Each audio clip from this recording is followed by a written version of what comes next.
Monaco is arguably the most iconic circuit in F1 history. From the start-finish line to the tunnel and the boats in the harbour in the background, it really is a spectacular sight seeing F1 cars whiz around at huge speeds. Unfortunately in 2020 we were denied the chance to see Monaco make its standard appearance, but we thought as a tribute to one of the greatest venues ever, in sport, let alone just F1, we'd look back at the last 3 races which have been held there, which are all memorable in their own way. But before we get into the video, if you enjoy this sort of content, don't forget to smash the like button down below, subscribe if you're new around here, and if you're feeling really generous, turn on the little notification bell, that way you'll never miss a video. But without further ado, let's get into the video.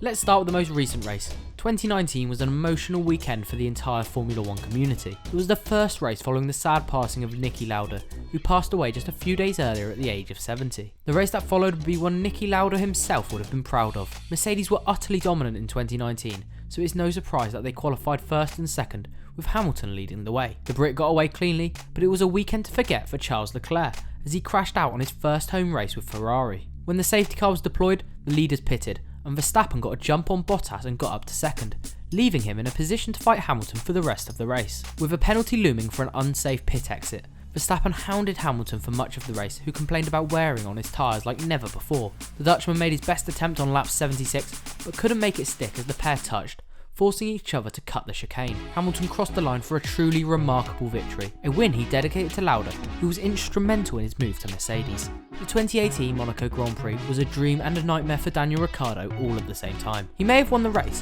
but boy did he have to earn it. After qualifying on pole, winning Q1, 2 and 3, Ricciardo looked set to drive off into the sunset and win comfortably, and he established his advantage as the top 6 stayed as they were going into the first turn. On lap 28 however, Ricciardo complained of a lack of power, but was forced to manage it for the next 50 laps. Sebastian Vettel tried to get past him, but to no avail, as a combination of Stoffel Van Dorn getting in the way and dirty air prevented him getting past. The Aussie held on for a brilliant victory, and although the race wasn't the most memorable, it stands out as the last time we saw Ricciardo on top of the podium. 2017 might not have been one of the most incredible races, but to us it stands out because it was a one-off return for Jenson Button. The Brit had retired from Formula 1 at the end of 2016, but when Fernando Alonso went to compete in the Indy 500, the obvious replacement was the man who had been a McLaren driver just the previous year. Button qualified a respectable 9th place, and even more impressively ahead of his teammate Van Dorn. However, Button couldn't turn it into McLaren's first points of the year, and his race is best remembered for the bizarre crash between him and Pascal Wehrlein. The crash left Wehrlein perched up vertically on the wall,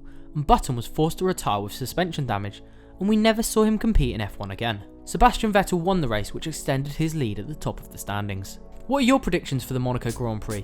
Let us know in the comments below, but most importantly, enjoy the Monaco Grand Prix, and I'll catch you next time.